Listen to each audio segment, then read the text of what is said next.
about the cost of living. He's worried about the cost of votes. And that's what caused his panicked flip-flop yesterday. Oh, we're talking about the politics of the Trudeau government's carbon tax, key part of its environmental platform. On Thursday, Justin Trudeau scaled back some of the plan on home heating, increased rural rebates. Comes as the Conservatives are way ahead in the polls. Carleen, let's start with you. We're going to bring in the polls for party support. This is from the folks at Nanos Research, and it's not good. They show the Conservatives just shy of 40%, the Liberals at 23.6%. Are alarm bells ringing in Liberal offices right now? What can you tell us?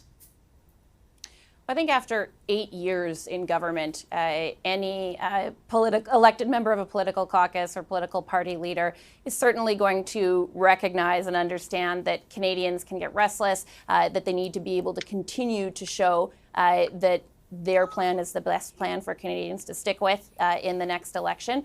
However, when it comes to this particular area of policy, that is climate action, I do think that the Liberals recognize that their strength is always going to be in bold, very forward-looking policies on climate action. They understand that they're not winning any new voters by walking back climate measures. And that's why I said earlier that this policy adjustment this week that was announced, I think is more just a recognition that they need to continue to be adaptable to economic realities. They've shown that before. That's been part of the plan that's been built in since 2015.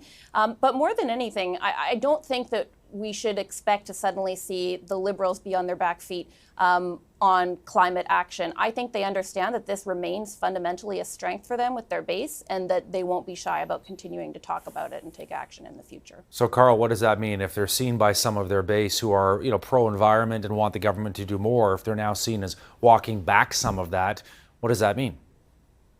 Yeah, it could hurt them, absolutely, with that base. So it could have the reverse effect politically. And from a public policy perspective, when you distill this to its very essence, to fight inflation, you need to make sure that people have less money to spend. And to fight climate change, you need to make sure that people burn less fossil fuels.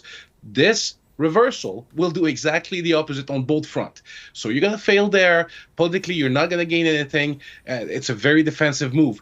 The thing for the Liberals right now is that they need to get on the offense and to grab the agenda. They're not doing that. They haven't been doing that for months now on any major file, and that's why they're hurting in the polls.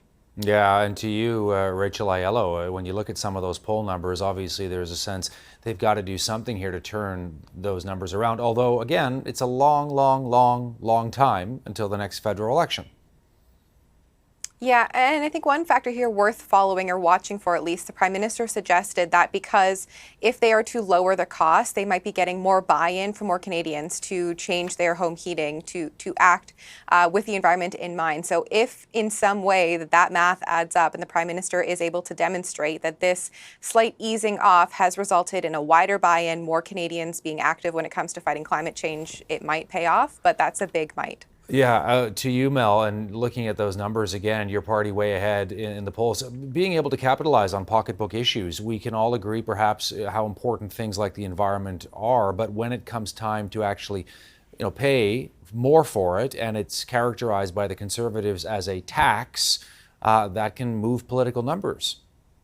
Absolutely. I mean, this is a time when Canadians are having a really hard time paying their mortgage, paying for groceries. The prices just keep going up, and people are having a hard time. They're feeling it in their pocketbooks. And so I think Pierre Poilievre's message, he's been very clear on the carbon tax for quite some time, is very clear, and it's resonating with a lot of Canadians. They know that it doesn't actually do anything to improve the environment, that there are other actions that we can be taking to do that. And all it does is raise the price of everything. And we can't afford that. We got about 30 seconds left. Back to you, Carleen. The number one strategy to turn things around, what do you think?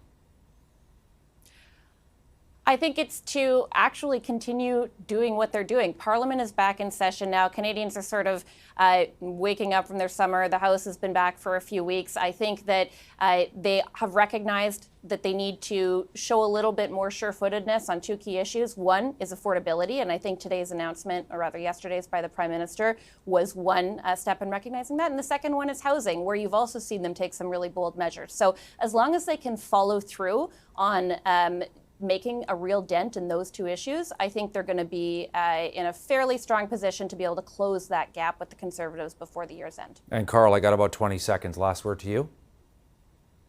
Yeah, if they keep doing what they're doing, they'll keep sinking.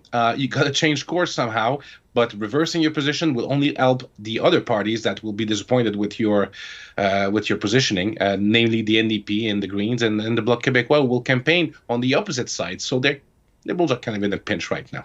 Carl Belanger in Montreal, Carleen Varayan joining us from Ottawa, Rachel Aiello also in Ottawa, and Melanie Paradis as well. Good to see all four of you. Thanks for taking time for Power Play today.